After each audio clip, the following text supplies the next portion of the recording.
Good afternoon, everyone. Hope you're enjoying your Sunday. I just got back from swimming in the lake and almost got bit by a snake. I was swimming in the lake. A water moccasin. That would have been that would have sucked to die. You guys ever seen Lonesome Dove? A part when they're crossing the river and that kid gets killed. That could have been me. So anyways, I got somebody requested that I talk about the Prince by Machiavelli. And just look at that guy. His physiognomy. You know that dude's he's got some, you know that guy's got some thoughts in his head that are dangerous. He's got dangerous ideas. But actually, the ideas that he has are not far off from any other politician of the time.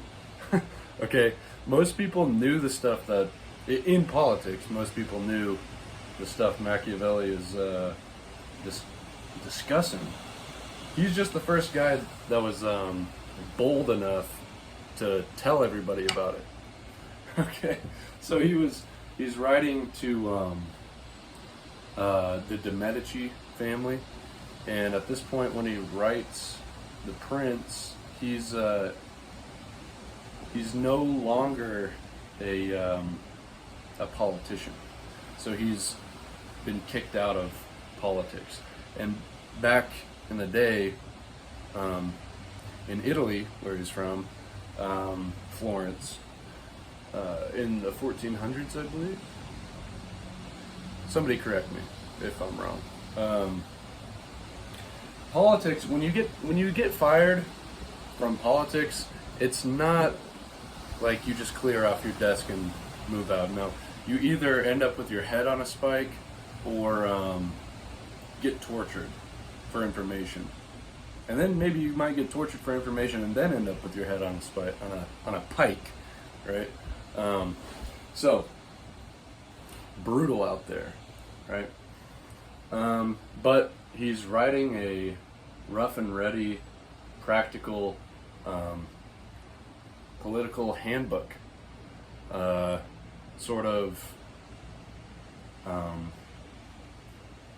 How to govern for dummies, how to rule for dummies.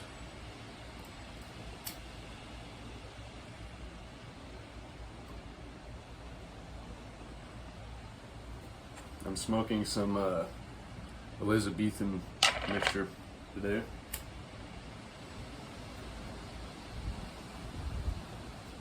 So Machiavelli. A lot of people have heard of Machiavelli probably either through the dark triad meme, you know, the triangle of Machiavellianism, psychopathy, and something else. But so people assume that he's kind of a sort of a philosopher. And it is a bit of a philosophy, I suppose. It's a philosophy of doing what's necessary, void of a moral valence, void of morality or a moral standard. But he goes through telling, essentially, a would-be prince the most effective way to stay alive in politics, because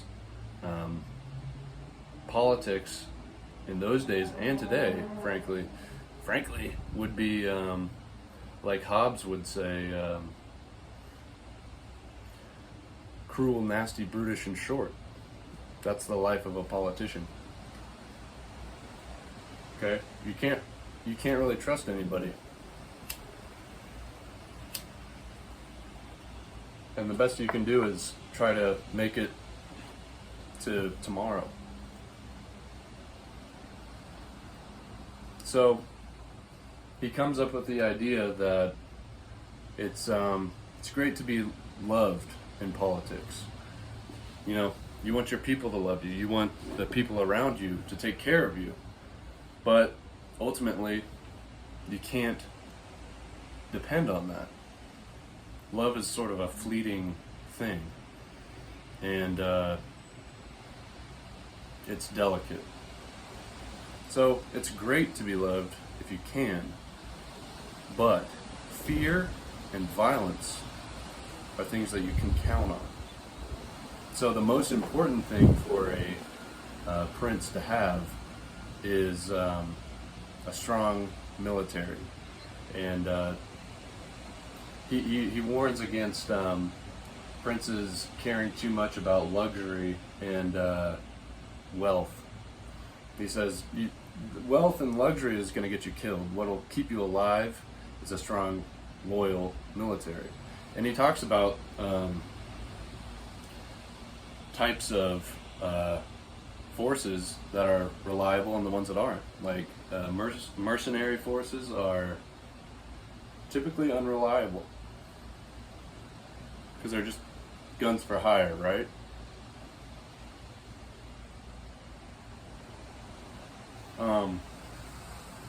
He's devoid of any kind of idealism in his philosophy. That's why it is a practical, applicatory guideline. And there's a very good line here that explains this. It says in chapter 15, I think, my intention being to write something of use to those who understand it, it appears to me, I'm starting in the middle of a paragraph, so bear with me.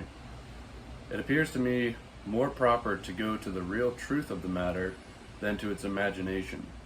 And many have imagined republics and principalities which have never been seen or known to exist in reality. For how we live is so far removed from how we ought to live. Okay, that's the Hume is-ought distinction. Okay, there's a difference between the way things should be and the way things are. And the only thing that you can really know about are the way things are, right? Not how they ought to be. Where was I? For how we live is so far removed from how we ought to live that he who abandons what is done for what ought to be done will rather learn to bring about his own ruin than his preservation. A man who wishes to make a profession of goodness in everything must necessarily come to grief among so many who are not good. Therefore, it is necessary for a prince who wishes to maintain himself to learn how not to be good and how to use it, and not to use it according to necessity of the case. So,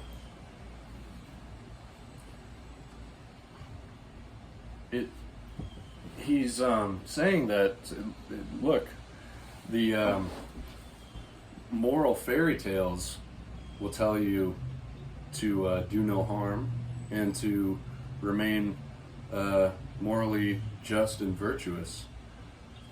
But in reality, that's only going to get you killed. So leave that for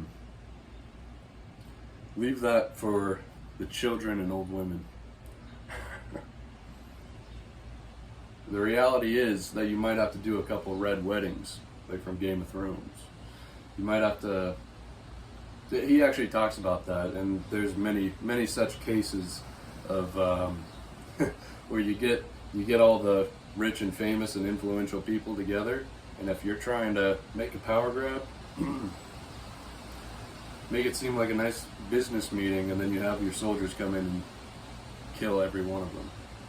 But it's very important, he says, that you make sure you kill them all. It's very important.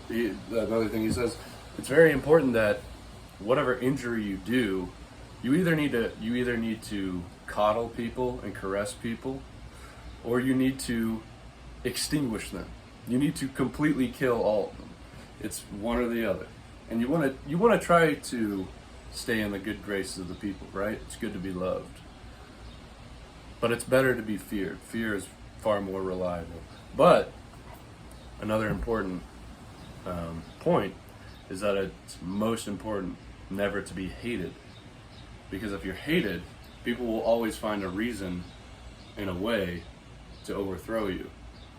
So there's a balance, and Machiavelli is doing his best to teach a would-be prince that balance.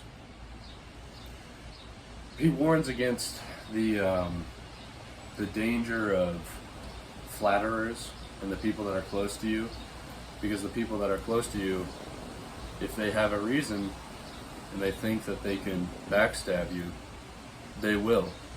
So you need to know who you can trust. And people that are constantly sucking up to you, chances are they want something from you. So you need to beware of these people. Now, unfortunately, in the very beginning, he's writing this to Lorenzo de Medici, and he sucks up to him. Basically, he's like, "Oh, your greatness! If you would just look down on a humble servant like me, I would be so grateful.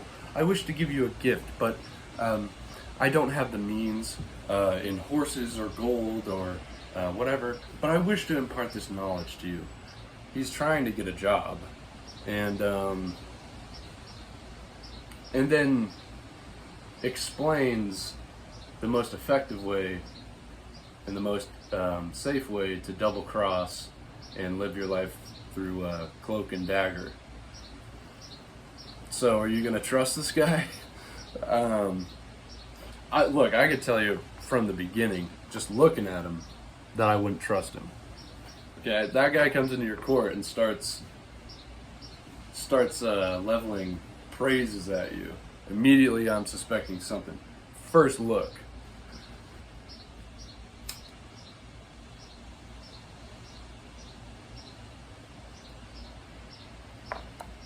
But he's very well read. He writes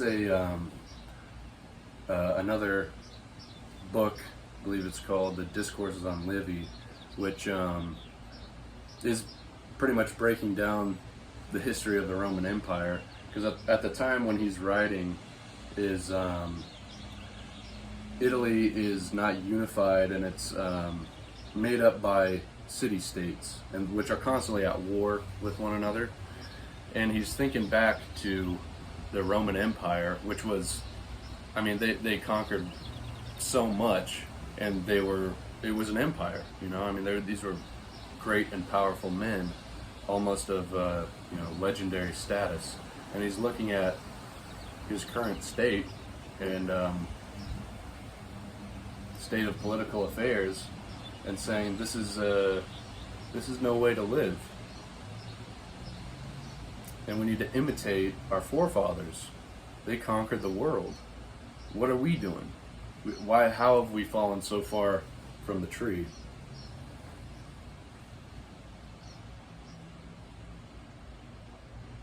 And so he details the different types of governments, and the ones that are the most easy to overthrow, and the ones that are the hardest. The hardest being the ones that lived free and had a sense of liberty before you came. Because if you overthrow a republic, as he would call it, or a democracy, the problem is that these people are so used to having a say in how their country is governed, that when you overthrow it and you control it, it's very hard to get these people to like you, because you're you're a dictator, right? Whereas if you conquer a city-state that's that had a dictator or a monarchy before you, there's a way you can do it where if you knock the heads out of the pre-existing regime, you just replace it with another one. But you need to make sure that you keep the taxes the same, keep the rules the same. You could even do it. You could even come in and and overthrow the current regime. Say, hey, we're going to let you keep it exactly how it was, but you just need to pay up at the end of the month. Sound familiar? I mean, a lot of this stuff does remind me of like the mafia, like mob movies and stuff. She's Italian. He's Italian, so it makes sense, you know. But you essentially set up a protection racket. It's like, look, if you don't pay up at the end of the month, sorry, we got to come and kill you. But you can, keep your business. You'll be protected from other places because you got us. We just need that check.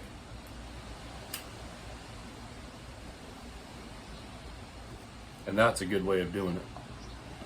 Okay, if you waltz in and upset everybody, people are going to start to hate you, and they're going to find reasons to betray you, and you can never trust their loyalty.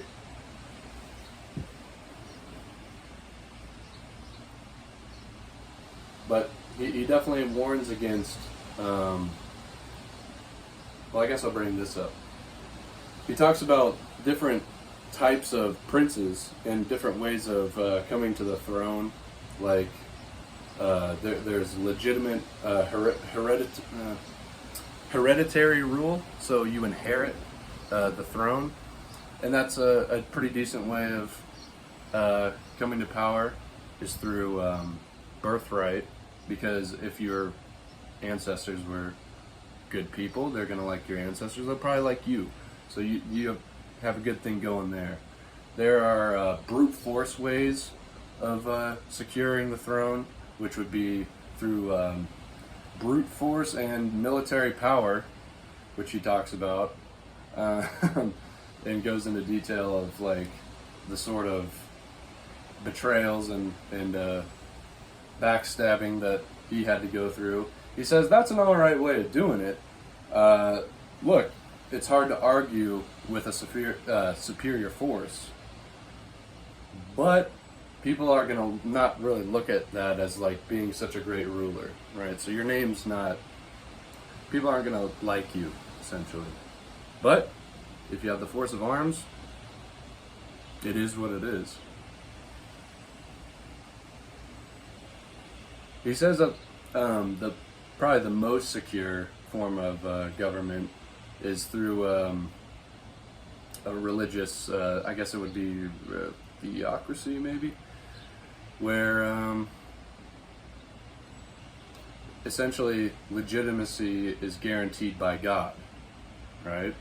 Because and the laws are through religion. So what that guarantees is that the people are able to govern themselves, right? The issue is that you have to, if you're going to get some things done within that system, though, you are going to have to do it, keep things really under wraps, because people are going to notice if you're doing some stuff that would not be protected by the religion.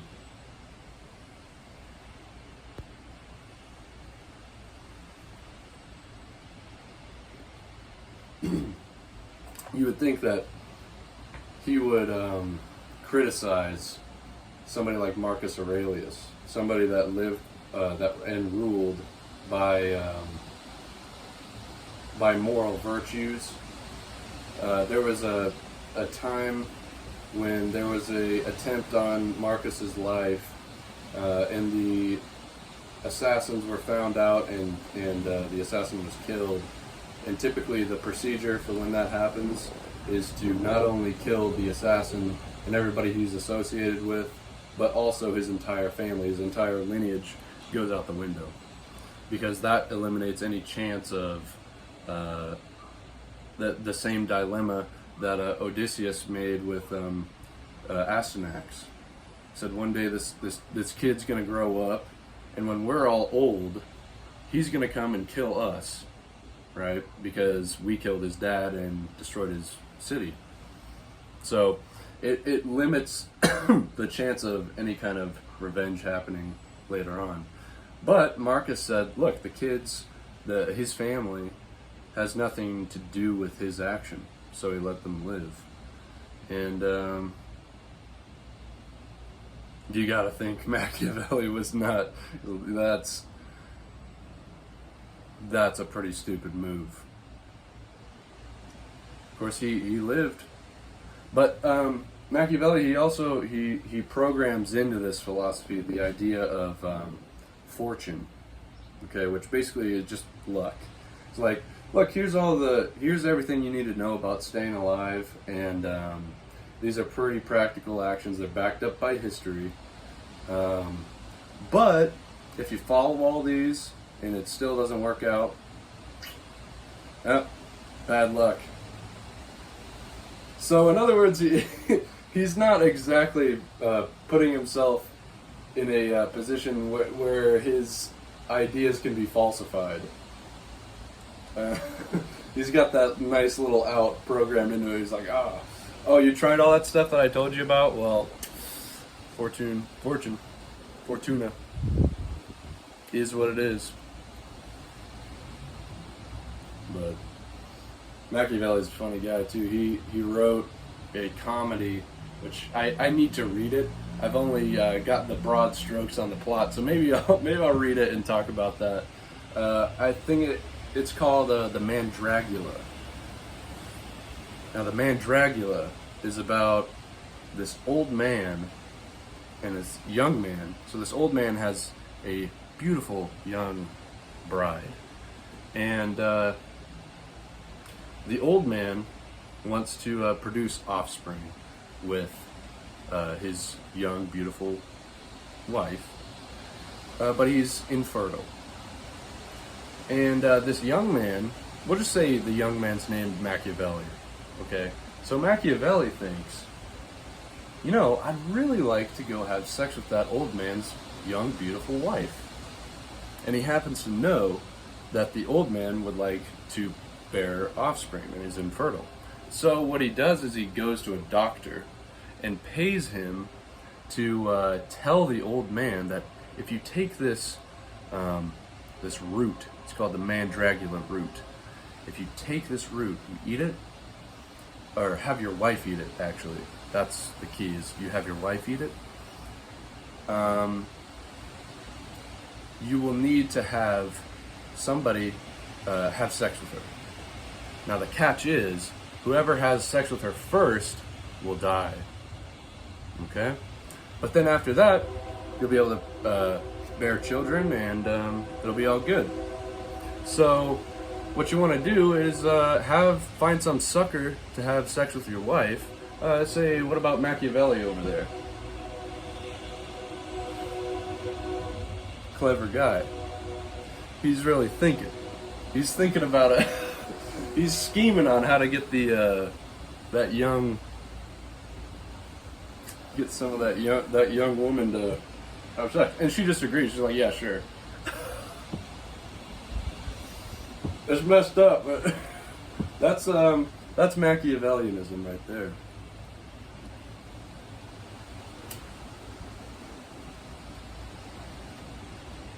What it is seeming good while being as evil as necessary. Okay, counter to Plato, right? In the Republic, when Glaucon is talking about the totally just man stripped of all reputation, who's perceived as the totally unjust man, versus the completely unjust man with all the appearance of justice.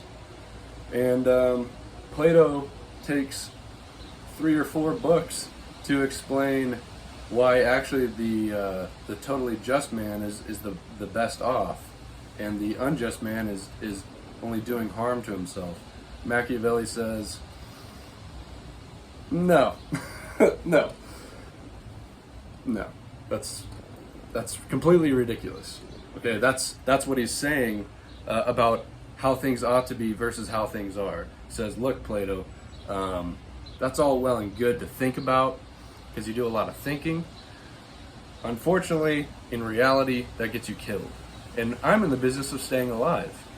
So, no. Seem good while being as evil as necessary.